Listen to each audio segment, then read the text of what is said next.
네, 성공투자 오후 증시 3부의 문을 열도록 하겠습니다. 오늘 저는 정희선입니다. 네, 오늘도 역시나 코스닥 시장이 강한 흐름을 보여줬습니다. 코스피 시장은 그리스 이슈가 해결될 듯 되지 않으면서 숨고르기 양상이 나타났지만 오후장 들어서 상승 반전하는 움직임이 나타났습니다. 코스닥 시장 오늘도 안정적인 상승세를 이어왔는데요. 코스피 지수부터 먼저 확인을 해보시죠. 자, 5일선, 20일선을 넘어서 60일 이동평균선 저항 좀 기로에 섰습니다. 장중에 2073선까지 밀렸지만 폭을 만회했고요. 그리스 협상 타결 여지가 있고 정부의 추경 예산 편성에 대한 기대감이 확산이 되면서 상승 반전하는 움직임이 나타났습니다. 현재 시간에는 0.11%, 2.35포인트 오른 2087선에서의 움직임을 기록하면서 상승 반전하는 움직임이 나타났다는 점 확인이 되고 있습니다. 코스닥 지수도 함께 확인을 해보시죠. 계속해서 신고가를 경신해 나가고 있습니다. 740선을 훌쩍 넘고 750선까지 터치를 했고요. 현재 시간 1% 가까이 오른 753.99포인트 선을 기록하면서 754선까지 터치하지 않을까라는 기대감이 커져가고 있는 상황입니다. 매매 동향도 함께 살펴보시죠. 네, 전일 코스피 코스닥 양시장은 소폭이지만 외국인들의 매수가 유입되는 움직임이 나타났었죠. 거래소에서는 외국인들이 장 초반에는 매도세를 보였지만 이내 매수로 전환하는 움직임이 나타났습니다. 큰 규모는 아니지만 206억 원의 매수 우위를 기록하고 있고요.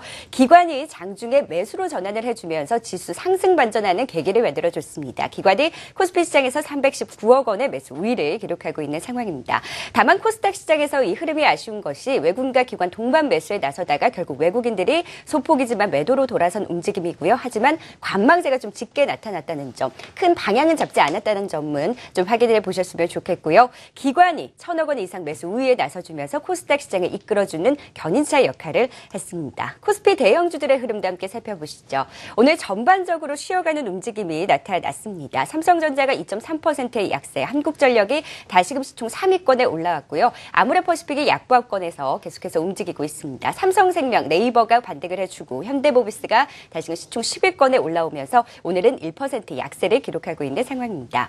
LG화학이 1.8%의 강세를 기록하면서 계속해서 시총 15위권에 머물러 있고요. 기아차도 오늘은 쉬어가는 움직임이 나타났습니다. 오늘 코스피 시장에서는 제약과 증권업종의 상승세가 두드러지는 하루였습니다. 이번에는 코스닥 시가총액 상위 종목들의 움직임도 살펴보시죠. 역시나 중소형주들의 강세가 두드러졌습니다. 셀트리온이 하락 반전하면서 1.2%의 약세, 다음 카카오가 전일 6% 급등에 이어서 오늘도 4% 이상의 강세를 이어가고요. 삼성 LNS가 4.47%의 강세, 계속해서 상승폭을 확대해 나갔습니다. OCI 머티리얼즈가 시총 10위권까지 올라오면서 오늘 강세 움직임 나타나고 있고요. 코오롱 생명강이 시총 15위까지 올라왔습니다. 오늘 1.25%의 강세를 기록하면서 승승장구하는 흐름이 나타났습니다. 자, 시장 상황 살펴봤고요. 오늘 마감중과 함께해 주실 두 분도 모시도록 하겠습니다. 메리츠종금증권 강남금융센터의 김현수 연구원, 유한타증권 여의도영업부 박우신 차장과 함께하겠습니다. 두 분 어서 오세요. 네, 현재 코스피 예상 체결 지수 어떻게 나오고 있는지 한번 짚어보도록 할까요? 네, 코스피 같은 경우에는 지금 2.35포인트 상승한 2087포인트로 시장을 마감할 것으로 전망되고 있습니다. 아까 말씀하신 대로 외국인들과 기관이 동반 순매도가 나오면서 장을 조금 약세로 이끌었다가 장 중반 이후로 이 수급적인 부분에서 아주 많은 양은 아니지만 다시 매수로 돌아서면서 지수를 다시 2080포인트 윗가격까지 끌어올려주는 모습이었고요. 여러 가지 이슈들이 있었지만 전일 미국 시장에 있었던 그리스 관련된 이슈들이 조금 악재로 작용을 했었다가 오후에 이 추경 15조 정도 지원 소식이 전해지면서 다시 한번 플러스로 전환을 하는 모습이고요. 기관과 외국인의 수급 자체가 지금 큰 영향을 끼칠 수 있는 부분은 아니지만 일단 불확실성이 조금씩 해소되어 가는 그런 초기의 과정이라고 생각하시면 될 것 같습니다. 네, 이번에는 코스닥 예상 체결 지수도 함께 확인을 해보죠. 특징적인 부분들도 함께 잠시나마 좀 짚어주시죠. 예, 일단 코스닥은 전일 대비해서 7포인트가량 상승한 753포인트 정도로 현재 예상 체결 지수가 잡히고 있고요. 일단 코스닥 같은 경우는 최근에 상승 트렌드를 지속적으로 유지를 했고요. 오히려 금일 들어서 이러한 상승 추세 자체가 강화되는 그런 모습까지 연출이 됐습니다. 이러한 배경 자체에는 금일 코스닥 수급을 보게 되면 기관이 1,000억 이상 순매수를 해주는 그런 모습을 보였는데요. 그러한 모습들이 이러한 금일 코스닥 시장의 강세에 가장 큰 배경이 되었다라고 볼 수가 있겠습니다. 최근 들어서 시장의 트렌드를 형성하고 있는 제약이라든지 바이오 헬스케어 관련 업종들이 금일 역시 시세를 뽑아내는 그러한 양상을 보였고요. 이에 따라서 사실은 다소 이제 과열되는 모습까지 종가 부근에는 좀 보여주고 있는데요. 이러한 부분들은 다소 이 길 이후에는 관찰이 좀 필요한 부분이다라고 정리를 해드리겠습니다. 네, 6월 25일 목요일장 마감을 향해 달려가고 있습니다. 종가 확인해 보시죠. 한국경제신문이 3시 증시 마감을 알려드립니다.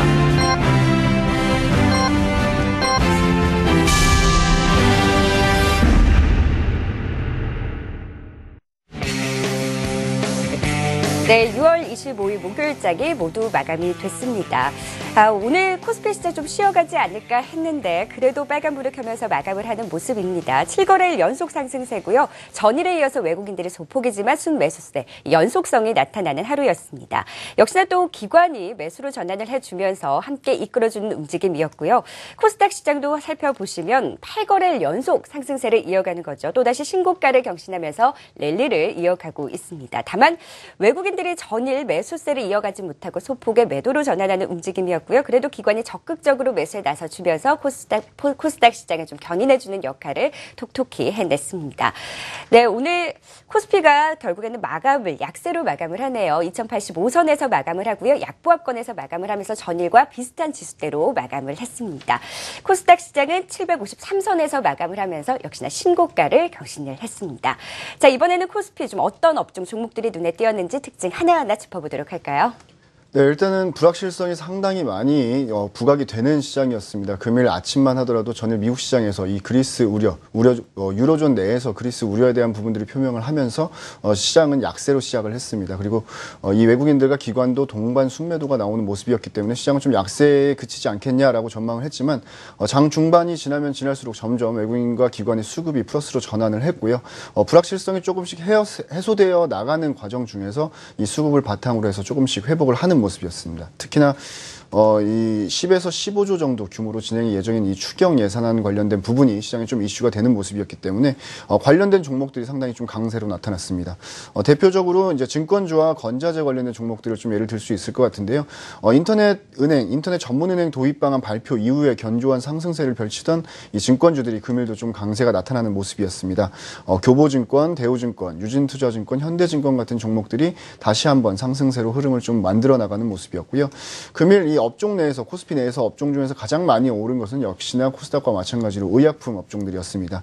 개별 이슈들도 있었고 전반적으로 지금도 많이 올라와 있지만 조금 더 상승 모멘텀을 가지고 상승할 수 있을 것이다라는 전망들이 함께 나타나면서 제약주들, 일양약품을 비롯해서 슈넬생명과학, 한올바이오파마, 국제약품, 부강약품 같은 제약 관련된 종목들이 상당 부분 강세를 나타내는 모습이었습니다. 건자재 관련된 종목들, 이 부동산 관련해서도 이 정부 지원책에 대한 기대감이 좀 유효했었고 과거 대비해서도 전반적인 실적 모멘텀이 좀 부각이 되면서 금일 강세에 나타나는 모습이었는데요. LG하우스시스를 시작으로 해서 현대리바트, 벽산, 동화기업, 선창산업 같은 이 건자재 관련된 종목들이 다시 한번 상승세를 기록하는 모습이었습니다. 또한 시총 상위 종목들은 상당히 종목별로 상당히 많이 갈리는 모습이었는데요. 특징적인 종목들 내에서는 풀무원 같은 경우가 중국 쪽 판매 정식 허가 소식이 나오면서 강세로 끝을 마감을 했고요. 휴니드도 드론 관련된 부분이 대중화가 될 수 있을 것이다라는 기대감이 살면서 다시 한번 강세로 나타났습니다. 그 밖에 한국항공우주, 그리고 코리안리, 에이블CNC, 동아ST, GS리테일 같이 개별적인 뉴스를 가지고 성장 모멘텀을 가지고 있었던 종목들이 좀 강세로 나타나는 모습이었고요. 이 특징적인 종목들 자체는 일단 외국인들과 기관의 매수도 있긴 했었지만 정부 추경에 관련된 종목들이 전반적으로 좀 강세를 하면서 지수를 약보합권이긴 했지만 마이너스에서 조금 끌어올리는 모습이었습니다. 네, 오늘 코스피 시장에서는 증권과 제약 업종이 역시나 강세가 두드러졌습니다. 결국엔 장 마감 하락 반전을 하면서 약보합권에서 마감하는 움직임이었네요. 역시 이 제약주 빼고는 코스피 시장 얘기를 안 할 수가 없을 것 같습니다. 코스피 특징주 살펴봤고요. 이번에는 코스닥 특징주들도 살펴보도록 하죠. 좀 단기적으로 많이 오른 것 아닌가 하는 생각도 드는데요. 함께 특징 하나하나 짚어주시죠. 예, 일단 코스닥 시장 같은 경우는 최근에 역시 시장의 트렌드를 잡고 있는 제약바이오 헬스케어 금일도 강했다라고 일단 가장 먼저 좀 언급을 드려야 될 것 같고요. 전일에 이어서 다음 카카오로 대표되는 인터넷 업종도 금일은 코스닥 지수의 상승세를 이끌었다라고 볼 수가 있겠습니다. 일단 인터넷 업종 내에서 보시게 되면 다음 카카오라든지 그 밖에 S24, 이상 네트워크스 같은 종목들이 급등세를 나타내는 모습을 보였고요. 이제 앞서 언급드린 대로 이제 헬스케어 업종에 대한 급등세가 금일 같은 경우는 다소 이제 과열 양상까지 보이는 그러한 모양새를 띄었는데요. 의료 의료 정밀기기 쪽에서는 역시 이제 의료 정밀기기의 대표 주자로 이제 언급이 되는 오스템 임플란트라든지 뭐 인바디 같은 종목들 금일 역시 10% 정도의 초강세의 흐름을 이어가는 모습을 보였고요. 그밖에 뭐 인트로메딕, 디지털 옵틱, 차디오스텍, 뷰웍스 등도 의료 정밀기기 업종 내에서 강한 상승세를 이끌었던 종목들이라고 볼 수가 있겠습니다. 하지만 이제 코스닥 지수 금일 한 7포인트 정도 굉장히 이제 강세를 보이면서 마감을 했지만 사실은 내부를 뜯어보게 되면 상승 종목과 하락 종목의 수가 크게 차이는 나지 않습니다. 그렇다면 결국은 최근에 시장의 트렌드를 형성했던 특정 업종군에 대해서 기관의 수급이 좀 몰려서 이러한 종목들에 대해서 다소간의 과열 양상을 띠는 상승이 나왔다라고 좀 정리를 해볼 수가 있을 것 같고요. 따라서 이제 이러한 부분들은 향후에 코스닥 지수의 단기적인 고점을 논해볼 수 있는 하나의 중요한 단초가 될 수가 있을 것 같고요. 따라서 지수만 놓고 봤을 때는 코스닥은 지금부터는 조금은 위험한 구간에 진입을 하고 있다라고 좀 정리를 해볼 수가 있을 것 같습니다. 네, 코스닥 특징주까지 살펴봤습니다. 이번에는 아시아 증시 마감 상황 살펴보도록 하겠습니다. 오늘도 현대증권 글로벌 자산전략팀 오은수 팀장 연결돼 있습니다. 안녕하세요. 네, 안녕하십니까? 네, 전일 일본 니케이 지수가 18년 만에 최고치를 경신한 이후에 오늘은 좀 숨고르기 양상이 나타나고 있네요. 중국 상해 지수도 오늘은 좀 상승 출발하긴 했는데 등락을 거듭하는 움직임을 보이고 있어요. 이 마감 동향 좀 더 자세하게 짚어주시죠. 예, 오늘 상해 종합 증시는 소폭 상승 출발했지만 지금 오후장 들어서 다시 하락 반전한 상황입니다. 최근 증시가 지난주까지 급락장을 보였는데 금주 들어서는 그렇지만 다소 안정세를 취하고 있는 모습이라고 좀 정리해 볼 수 있지 않을까 싶습니다. 업종별로는 해운 소재, 그리고 증권, 상업, 은행 같은 금융주들이 강세를 보인 가운데 무선통신, 미디어, 전기업종 등은 약세를 보였습니다. 특히 오늘 금융주가 강세를 보였는데요. 그중에서도 은행주가 상승하고 있는 이유로는 국무원에서 상업은행법을 수정할 계획을 발표했기 때문입니다. 리커창 주재 국무원 상무회의에서 은행의 예대 비율을 규정한 이 부분을 이제 삭제한다는 내용인데요. 예대율 규제라는 거는 1990년대 인플레이션 억제를 위해서 마련된 이후 이 규제책이 계속 지속이 되어 왔는데 최근과 같은 금융시장 상황에는 맞지 않는다라는 지적들이 계속 끊임없이 제기가 되어 왔습니다.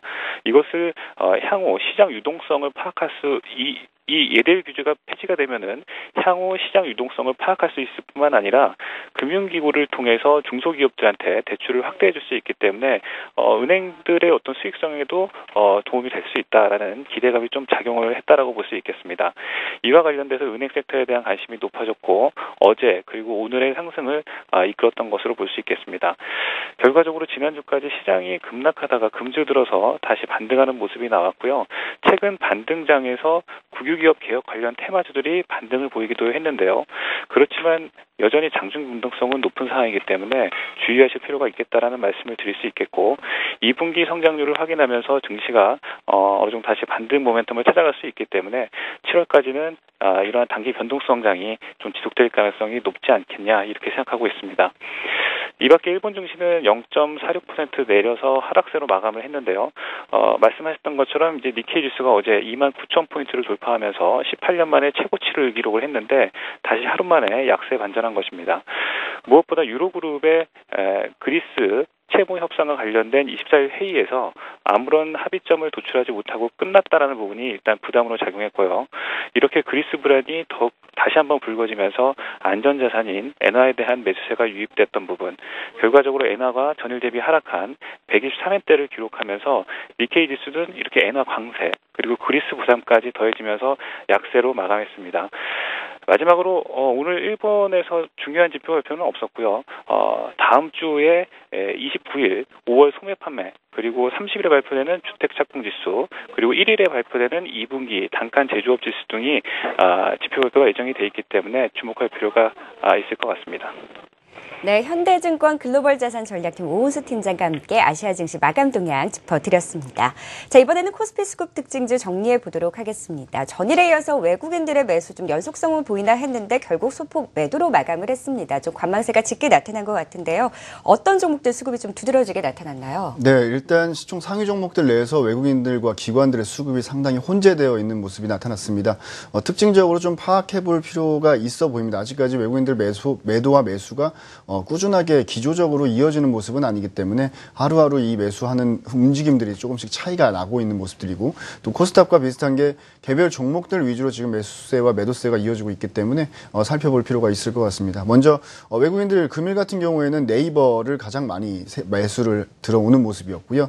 여전히 롯데케미칼을 시작으로 해서 이 정유 화학 종목들은 꾸준하게 매수가 유입이 되고 있는 모습입니다. 롯데케미칼 그리고 S오일이나 LG화학 같은 종목들은 꾸준하게 매수 기조가 이어지면서 예전부터 사왔었던 물량들을 꾸준하게 다시 한번 담고 있는 모습이었고요. 반면에 현대제철과 CJ 그리고 삼성전자 같은 종목들 그동안 좀 소외를 받았었다라고 일컬어지고 있는 종목들 위주로도 매수세가 좀 유입이 되는 모습이었고 여전히 LG생활건강, 한미약품 같은 종목들 꾸준하게 매수세가 좀 유입되는 모습이었습니다. 매도를 좀 살펴보겠습니다. 매도 같은 경우에는 SK하이닉스를 금일 가장 많이 매도를 했고요. 그 이어지면서 신세계, LG전자, 삼성 SDS, GKL, NC소프트 같은 종목들 쪽으로 매도가 이어지는 모습이었습니다. 기관 매수를 좀 살펴보도록 하겠습니다. 기관 같은 경우도 과거에 잘 가고 있었던 종목들 위주로 매수세가 꾸준하게 이어지고 있는 흐름을 좀 발견을 할 수 있을 것 같은데요. 금일 같은 경우에는 한미약품을 가장 많이 매수를 하는 모습이었습니다. 외국인들이 매도를 아까 많이 했었던 두 번째로 매도를 많이 했었던 신세계 쪽에서 오히려 매수를 조금 기관 쪽에서는 들어와주는 모습이었고요. NC소프트와 LG생명과학 효성, 대우증권 순으로 매수가 좀 들어오는 모습이었습니다.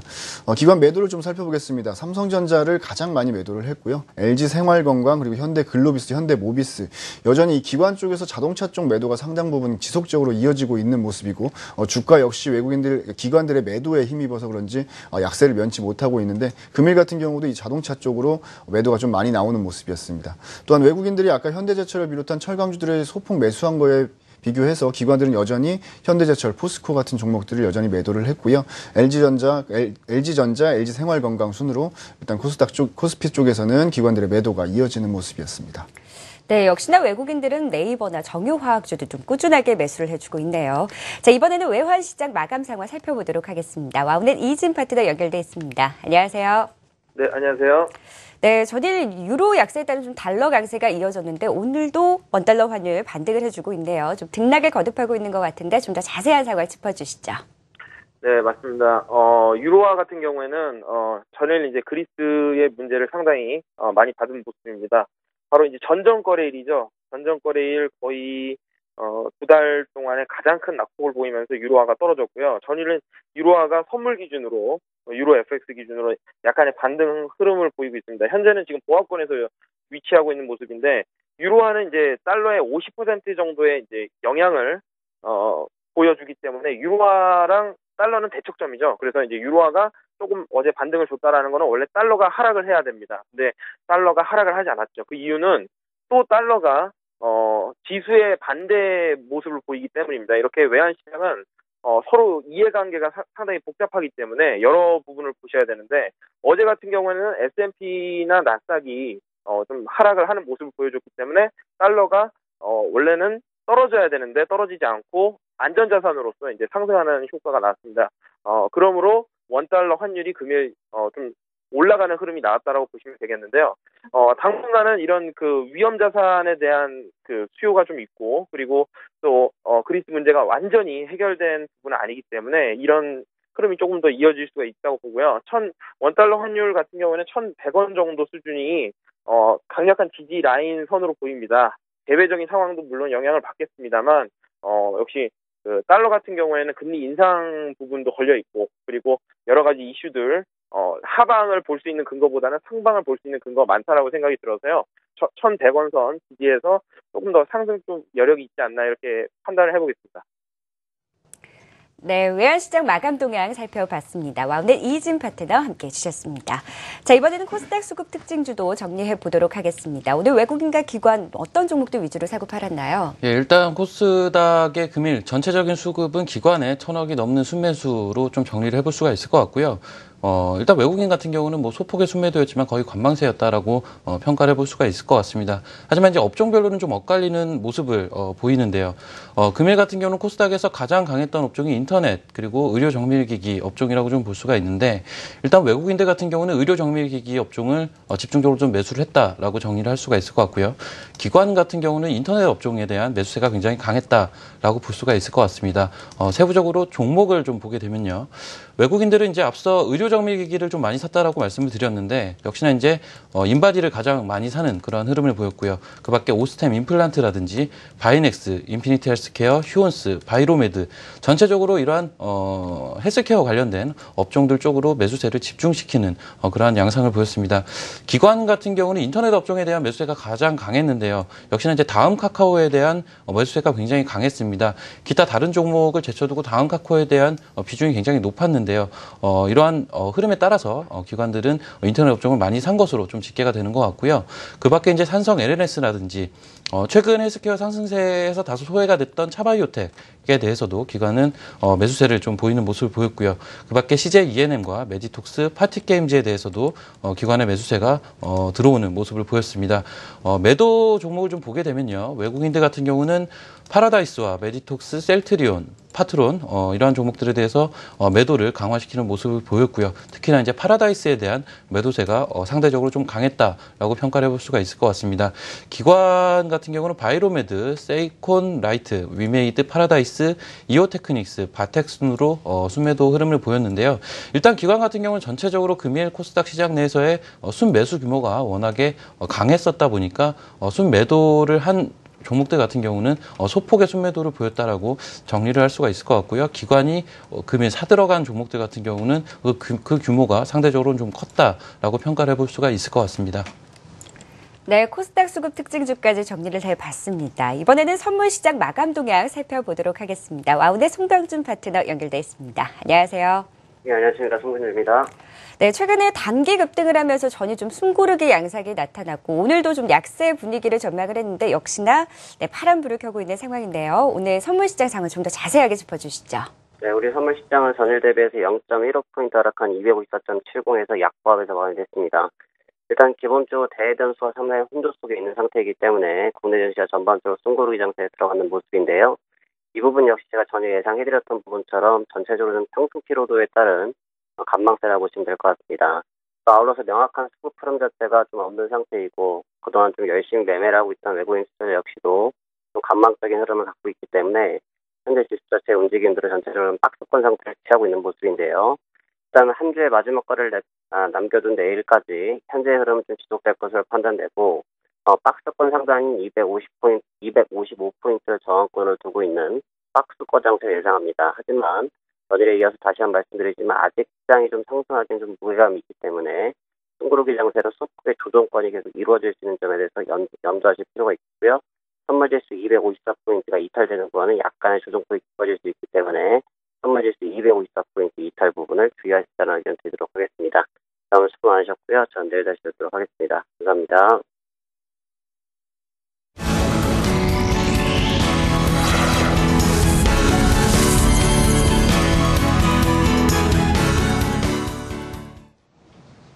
네, 코스피 시장은 최근 몇 거래일 동안의 상승세를 접고 오늘은 하락 마감했습니다. 해결 기미를 보이나 싶었던 그리스 구제금융 지원 협상이 다시 불투명해지면서 오늘 변수로 작용했고요. 추경 편성을 비롯한 정부의 하반기 경제정책 발표도 기대만큼 시장에 큰 효과를 주지는 못한 모습입니다. 자, 오늘 외국인과 기관이 팽팽하게 맞서는 모습이었습니다. 외국인은 매도 우위였고요. 기관은 매수 우위를 나타냈습니다. 어제보다 0.02% 소폭 하락해서 2085.06을 기록하며 약보와 마감한 모습입니다. 자, 오늘 코스피 시장 특징주들 하나씩 짚어보도록 하겠습니다.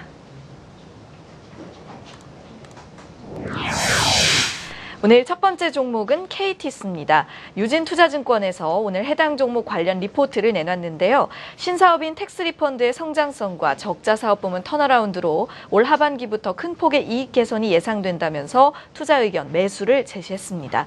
특히 텍스리펀드 분야에서 KT스의 시장 점유율이 올 1분기에 15%까지 증가했고요. 가맹점도 지속적으로 확대되고 있다는 이유들로 성장성을 높게 평가했습니다. 자, KT스 오늘 거래량 급등하면서 8%대 강세 나타냈고요. 기관과 외인 동반 매수세와 함께 마감대는 8.28% 강세를 기록했네요. 다음으로 한국항공우주입니다. 방위사업청과 소형 무장 헬기 체계 개발 사업을 수주했다고 오늘 공시했는데요. 육군의 노후화된 공격 헬기를 대체하기 위해 신기종 헬기를 개발하는 사업입니다. 사업 규모는 5,800억 원으로 지난해 매출액 대비 25% 정도고요. 계약 기간은 2022년 11월 30일까지라고 하네요. 외국인이 많은 물량 사들이면서 장중에 2% 이상 올라 신고가를 경신했고요. 이후에 상승폭을 다소 반납한 채로 0.54% 강세 로 오늘 장 마무리합니다. 4거래일 연속으로 반등 이어가고 있습니다. 다음으로 살펴보실 종목 풀무원입니다. 풀무원의 자회사인 중국 푸메이두어 유한공사가 아모레퍼시픽에 이어 중국에서 두 번째로 직소 판매 영업 허가를 받았다는 소식에 오늘 이 풀무원 주가가 크게 올랐습니다. 올해 초 경영 허가를 획득한 데 이어 이번에는 영업 허가를 받게 되면서 이제 중국에서 건강기능식품과 스킨케어 제품을 회원제 형태로 직접 판매할 수 있게 됐는데요. 이 소식에 오늘 장에서 10%대 후반까지 급등했었고요. 마감대는 5.46% 상승률 기록했습니다. 이번에는 SKCNC입니다. 어제는 SK와의 합병 불확실성에 대한 우려감 때문에 2% 하락 마감했었는데요. 다시 합병 가능성이 높다는 증권가 분석이 나오면서 오늘은 주가가 상승했습니다.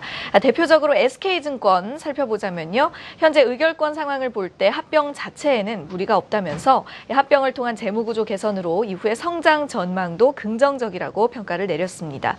외국인이 매수 우위로 주가를 4%대 중반까지 끌어올려줬었고요. 이후에 3.15% 강세로 거래 마쳤습니다. 한편 SK 역시 오늘 1.8% 올랐습니다. 마지막 종목 일양약품입니다. 오늘 코스피 의약품 업종지수가 7%대 크게 상승한 가운데 그중에서도 일양약품의 오름세가 두드러졌습니다. 자체 개발 중인 항바이러스 신약 후보 물질이 에볼라 바이러스에 효능이 있는 것으로 확인됐다는 뉴스와 함께 급등한 건데요.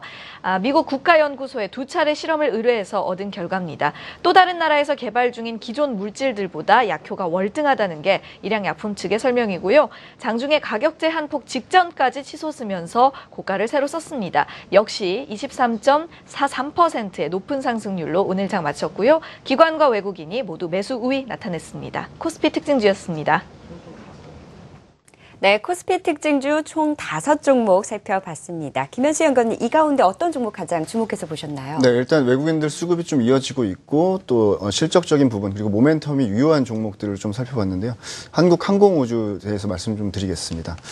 이미 주가는 지금 73,800원대에서 거래가 되고 있고 직전 고점을 돌파를 하려고 하는 시도에 와 있는 상황입니다. 여러 가지 얘기들이 있습니다. 현 시점에서 주가가 상당히 많이 올라와 있는데 여기서 추가적인 상승이 가능할 것이냐 말 것이냐 고민이 많이 되실 수도 있을 것 같은데 일단 금일 같은 경우에는 상당히 강세로 장을 마감을 하는 모습이었죠. 그 산업통상자원부와 소형 헬기 관련된 부분으로 기술사업 협약을 맺었다라는 얘기가 나오면서 주가는 다시 한번 반등세를 기록을 했습니다.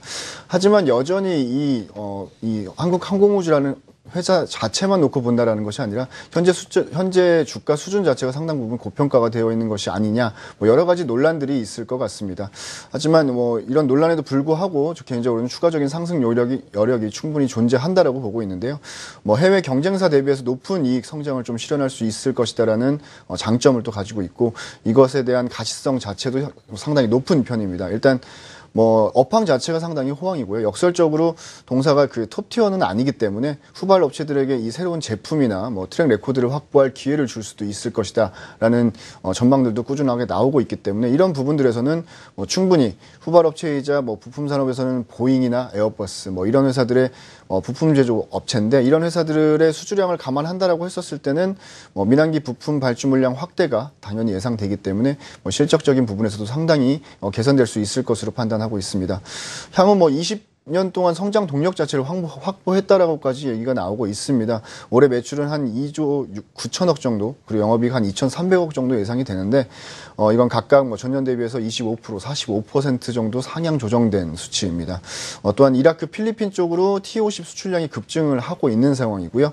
기체 부품 자체도 상당히 성장을 하고 있는 상황입니다. 하지만 뭐 중장기적으로 평가를 한다라고 했었을 때 올해 같은 경우는 그렇다 치지만 2016년 내년 같은 경우에는 뭐 역기저 효과가 조금 나타날 수도 있을 것으로 판단하지만 그래도 뭐 5조 정도 수준은 충분히 무난하게 다 가능할 것으로 예상을 하고 있고요. 뭐 MRO 사업 본격화 그리고 미 공군 고등훈련기 교체 사업까지 포함을 한다라고 했었을 때는 현 시점이 뭐 많이 주가 수준으로는 많이 올라와 있다라고 하지만 충분히 상승 여력도 가지고 있다라고 판단을 하고 있고 수급적인 부분에서도 충분히 외국인들의 매수가 뒷받침되고 있는 상황이기 때문에 그리고 또 시장 자체도 가는 종목이 조금 더 가는 그러한 트렌드를 지금 가지고 있는 종목이기 때문에 현 시점에서도 좀 관심 있게 보셔도 될 것 같습니다. 네, 코스피 특징주 가운데 한국항공우주를 좀 꼽아주셨습니다. 많이 오르긴 했지만 추가 상승 여력이 있다라는 말씀을 해주셨습니다. 자, 이번엔 코스닥 특징주들도 다시 한번 살펴보도록 하죠. 강정 캐스터 나와주시죠. 네, 코스닥 지수 어제 740선을 돌파한 지 하루 만에 오늘 750선까지 넘어선 모습을 보여줬습니다. 특히 이 코스닥 지수가 750을 넘은 것은 7년 6개월여 만에 처음 있는 일인데요. 자, 오늘 장 초반에는 외국인 매도세 탓에 소폭 하락하는 모습이었지만요. 이후에 기관이 무려 1,068억 원어치를 순매수하면서 오늘 반등의 주역이 되줬습니다. 어제보다 0.94% 올라간 753.66을 기록하면서 마감했네요. 이번에는 코스닥 시장 오늘 특징적인 종목들 어떤 것들이 있었는지 확인해 보겠습니다. 먼저 인터로조부터 살펴보시죠. 국내외 매출 증가로 고성장을 이어갈 거란 증권사 분석에 주가가 탄력을 받았습니다. 하나대투증권에 따르면 인터로조는 국내 시장 점유율과 해외 수출 실적이 동시에 안정적으로 확대되고 있는 상태고요. 특히 일본과 중국에서의 영업 실적이 좋을 것으로 기대를 모으고 있습니다. 이에 따라 올해 매출액 전년 대비 25% 증가할 것으로 예상됐고요. 영업이익은 58.7% 늘어날 걸로 전망되고 있습니다. 최근에 계속해서 상승 곡선 그려온 모습 확인하실 수 있겠고요. 오늘도 10% 가까이 오르면서 신고가를 기록한 후에 3.59% 강세로 클로징벨을 울렸습니다. 두 번째 종목은 홈캐스트입니다. 어제 대법원이 황우석 박사의 1번 배아줄기 세포주 등록을 허용해야 한다고 확정 판결을 내렸었죠.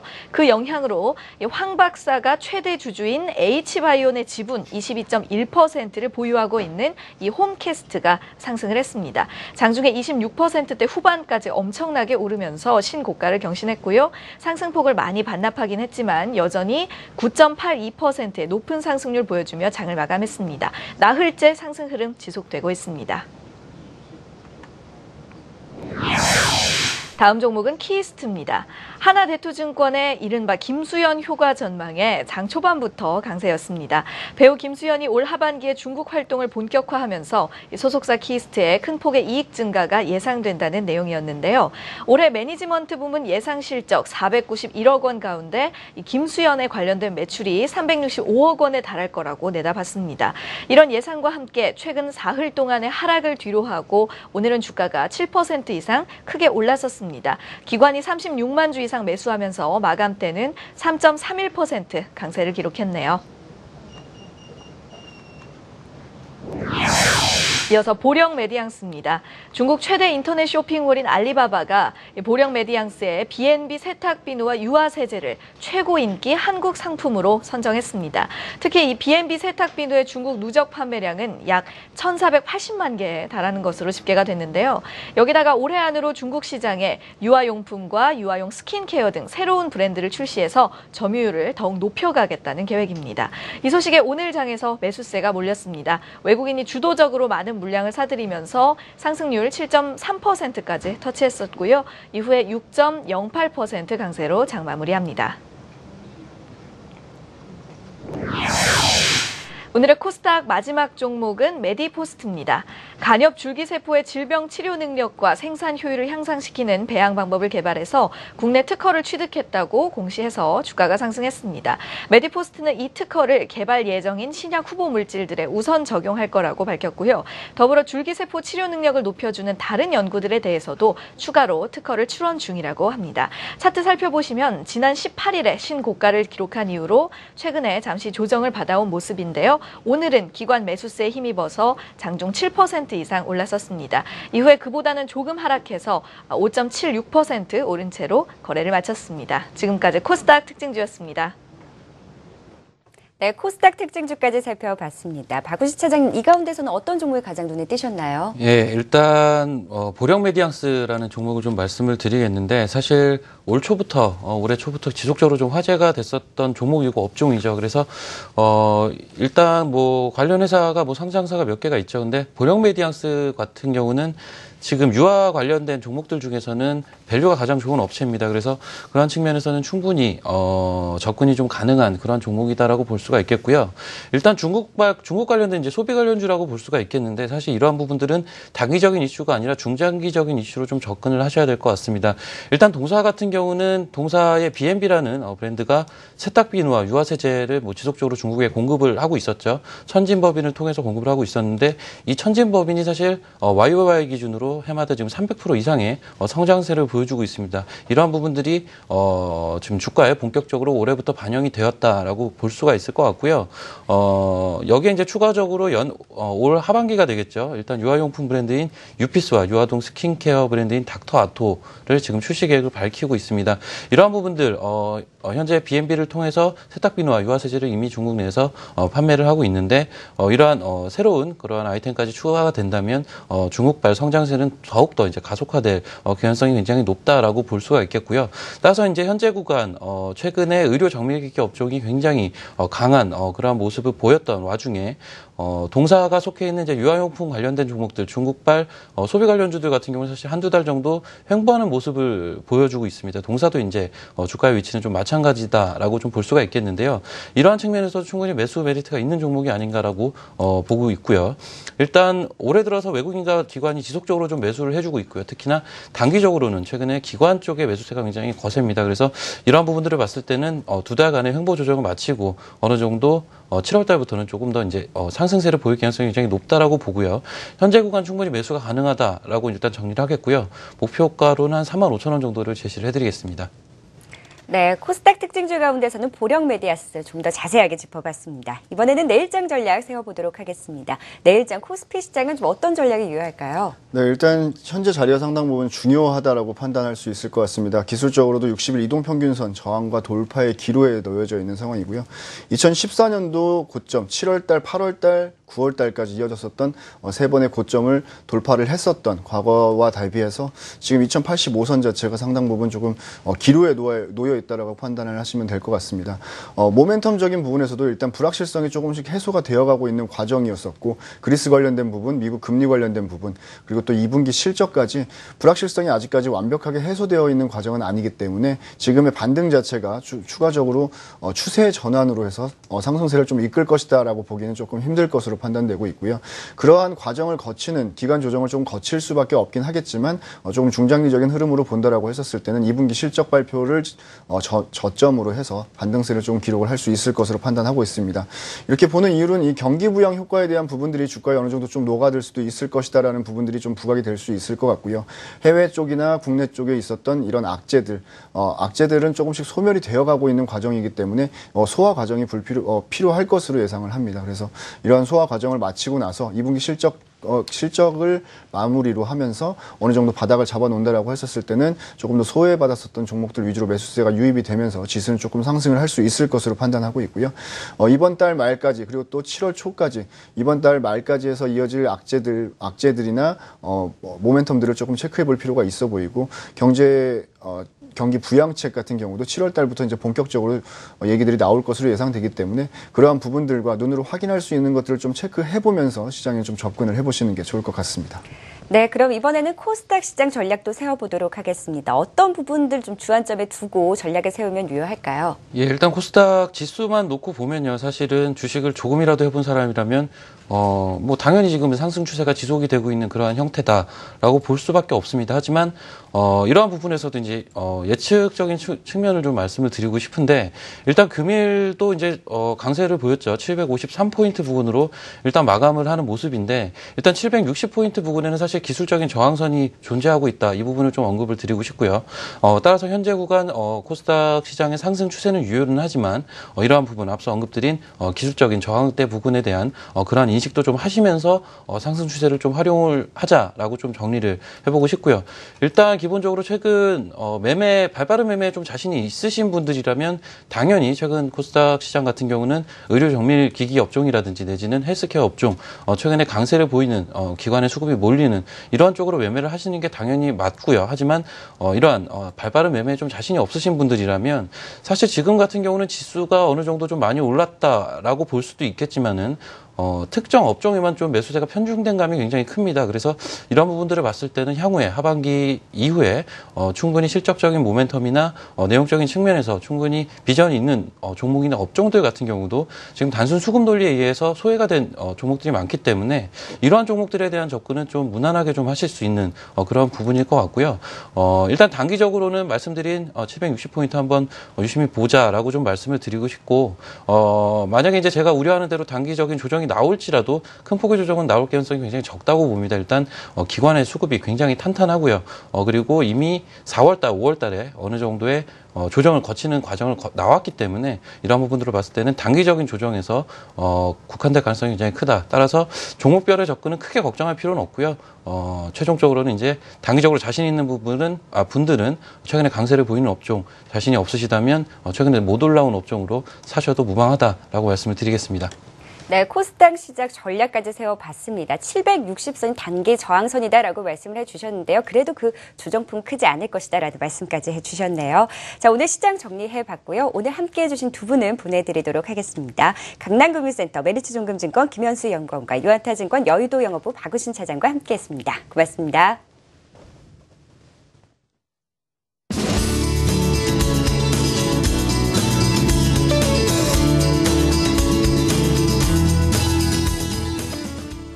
네, 포트폴리오 리뷰 시간입니다. 한국경제TV 장중 프로그램에서 소개됐던 포트폴리오 수익률을 정리해드리는 시간인데요. 화면으로 먼저 만나보시죠. 먼저 출발 증식 특급 스탁앤스탁 탑5 종목들입니다. 인트론바이오가 1위입니다. 277%의 수익률이고요. 유니셈이 264%의 수익률로 2위를 차지하고 있습니다. 젠백스 테크놀로지가 73%의 수익률을 기록하고 있네요. 에머스 퍼시픽이 70%의 수익률, OCI 머티리얼즈가 66.6%의 수익률을 기록하면서 5위를 차지하고 있습니다.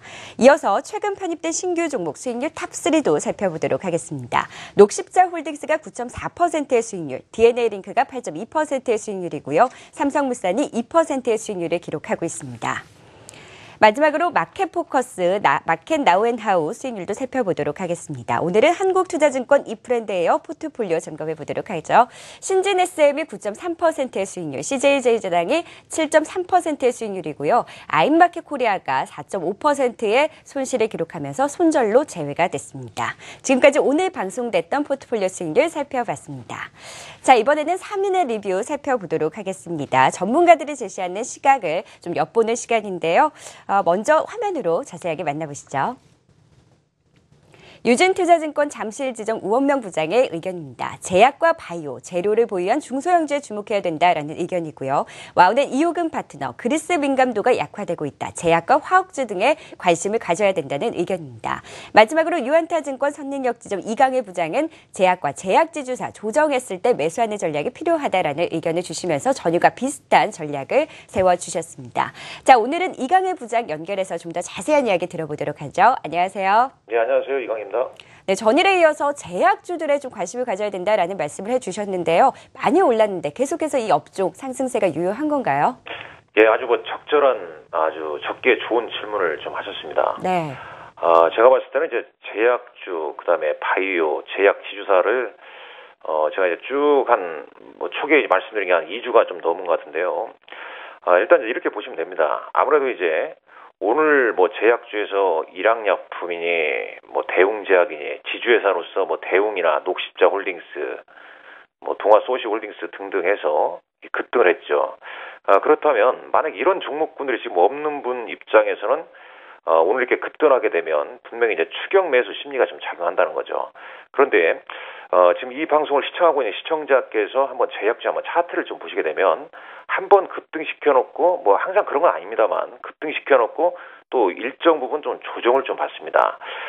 제가 뭐 쭉 좀 말씀드린 다음에 오늘 제약주에 대해서는 뭐 제약주나 제약 지주사에 대해서 조정시 매수라는 얘기는 오히려 이제 한 내일 정도 추가 상승할 때 뭐 따라 붙는 매수는 저는 아니다고 보고 있어요. 오히려 한 다음 주 정도 또 적절하게 또 조정을 받게 되면 제약주와 제약 지주사인데 지금 이제 제약주와 제약 지주사 할 때 고가 제약주만 좀 간다는 겁니다. 그렇기 때문에 뭐 저가 제약주에서도 좀 강한 종목도 있지만 고가 제약주로 좀 압축을 하는 거죠. 뭐 예를 들면 뭐 한미약품이나 뭐 한미사이언스, 그다음에 뭐 대웅제약, 그다음에 보령제약, 그다음에 뭐 동아 ST나 동아 소시홀딩스 이런 종목들을 봤을 때 오히려 다음 주 정도 이제 적절하게 올선 가까운 좀 조정을 보이면 그때 단기적으로 좀 관심을 좀 가지는 게 좋겠고, 그다음에 이제 두 번째는 이런 전략도 좀 가져갈 것 같습니다. 이 중국 관련 뭐 콘텐츠 관련주가 많이 있죠. 예를 들면 뭐 쇼박스니 펜 엔터테인먼트니 NEW 뉴라고 하죠. 뭐 이런 종목군들이 좀 많이 있는데 이들 종목은 오늘장에 좀 조정을 좀 받았습니다. 그럼 이 콘텐츠 관련주 흐름이 다 꺾였냐? 뭐 그렇게 보진 않습니다. 단기 급등에 따라서 이격이 좀 많이 커졌기 때문에 이격 조정을 좀 자연스럽게 받는다는 거죠. 그렇다면 제약주가 한풀 꺾일 때 오히려 이런 종목군들이 한 번 더 치고 가지 않을까 생각이 되기 때문에 이 중국 관련 투자 유치 뭐 이런 이슈가 있는 콘텐츠 관련주도 한 11선이나 21선 언저리 정도 오게 되면 좀 관심을 가지는 것도 좋을 것 같습니다. 이상입니다. 네, 이강일 부장과 함께 또 전략 세워봤습니다. 3인의 리뷰 함께 했습니다.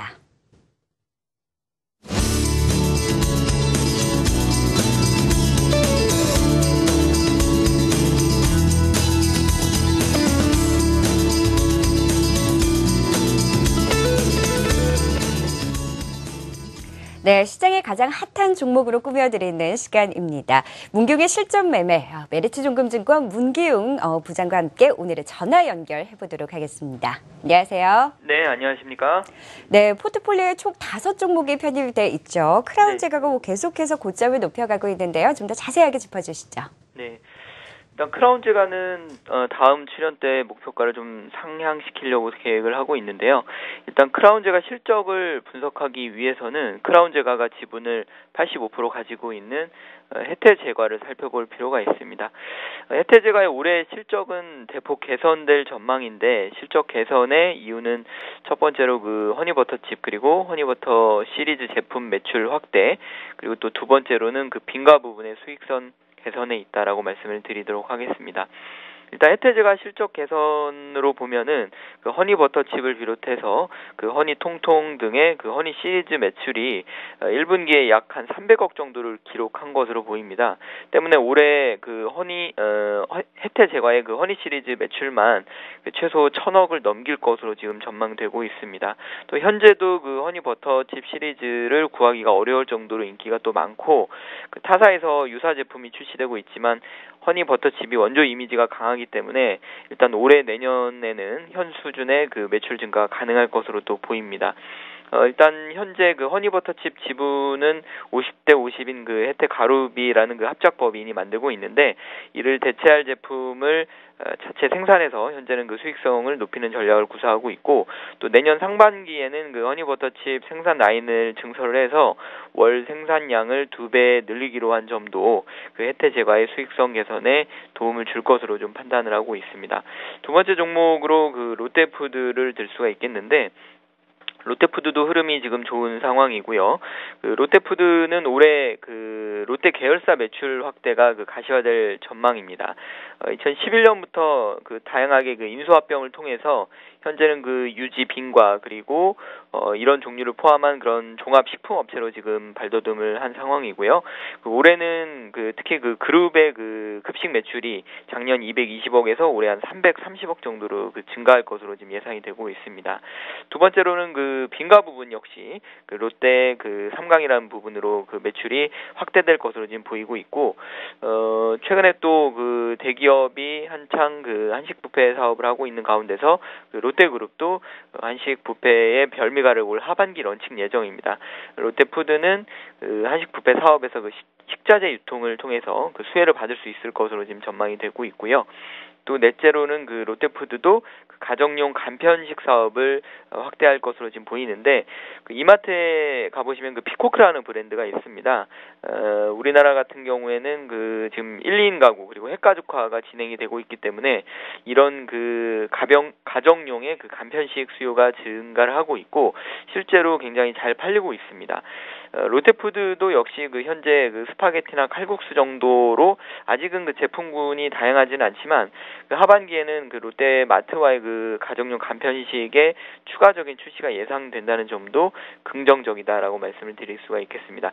일단 크라운제과 같은 경우에도 현재 PER이 18.5배 수준 정도이기 때문에 음식료 업종 평균이 현재 21배 수준으로 받고 있어서 추가 상승 여력이 충분하다라고 말씀드리겠고, 롯데푸드 같은 경우에도 같은 업종인 신세계푸드 그리고 CJ 프레시웨이, 현대 그린푸드의 평균 PER이 한 27배 수준 받고 있습니다.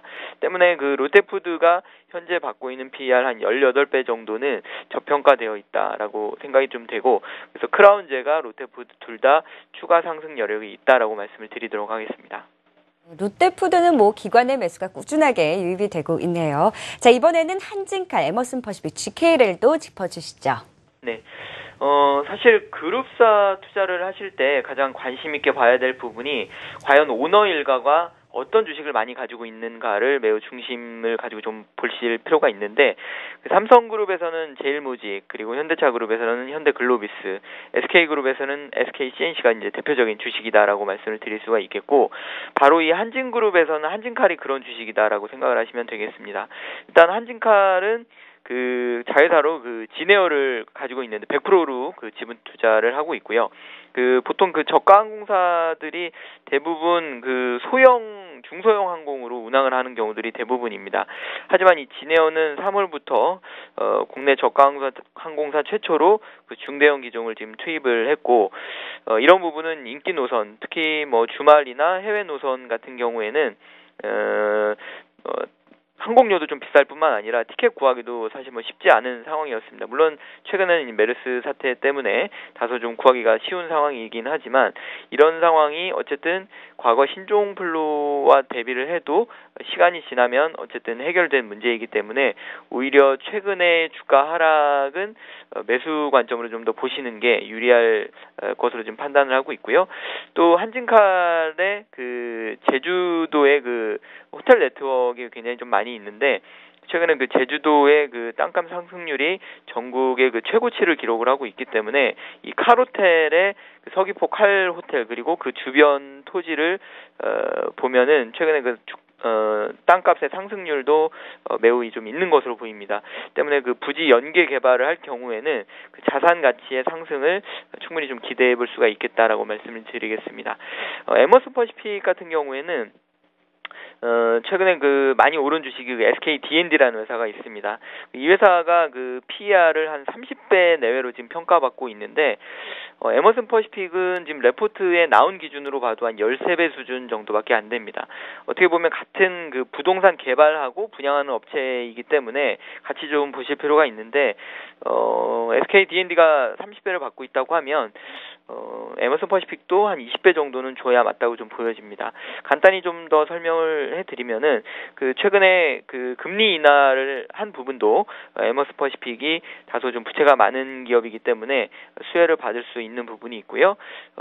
이 에머슨 퍼시픽의 서울 아난티 같은 경우에도 지금 분양이 거의 90% 이상 완료가 된 것으로 보이고, 부산 같은 경우에도 지금 분양이 굉장히 좀 잘 되고 있는 것으로 보이기 때문에 에머슨 퍼시픽 역시 지금 계속 관심 있게 좀 볼 필요가 있겠다라고 말씀을 드리겠습니다.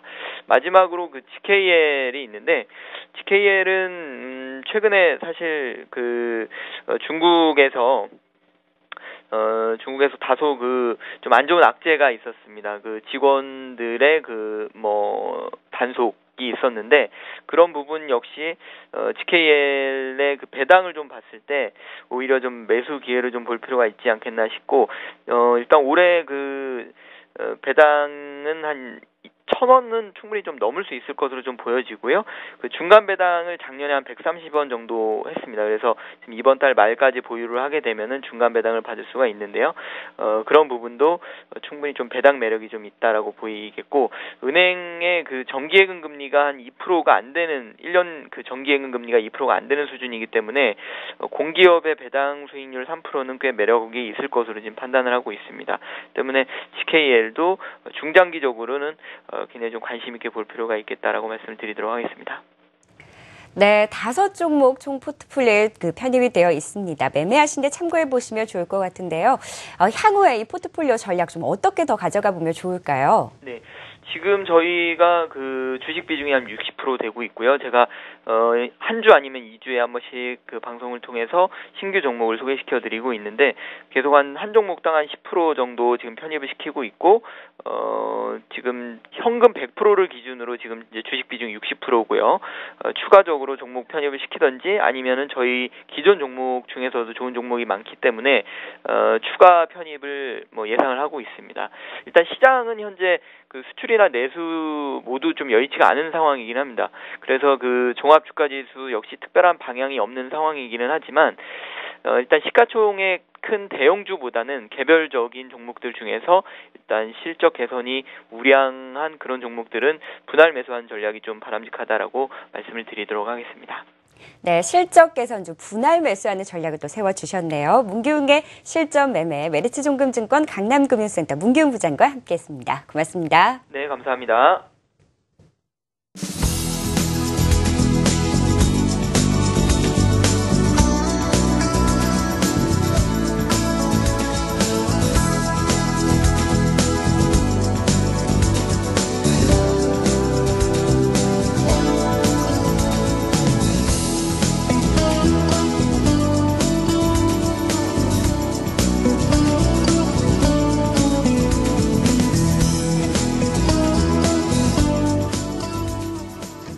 네, 성공투자 오후 증시 3부 준비한 내용은 여기까지입니다. 목요일장이 마감이 됐고 내일은 한 주를 마감하는 금요일장이죠. 한 주의 마무리도 한국경제TV와 함께 현명한 전략 세워보셨으면 좋겠습니다. 저는 내일 다시 찾아오도록 하겠습니다. 함께해 주신 여러분 고맙습니다.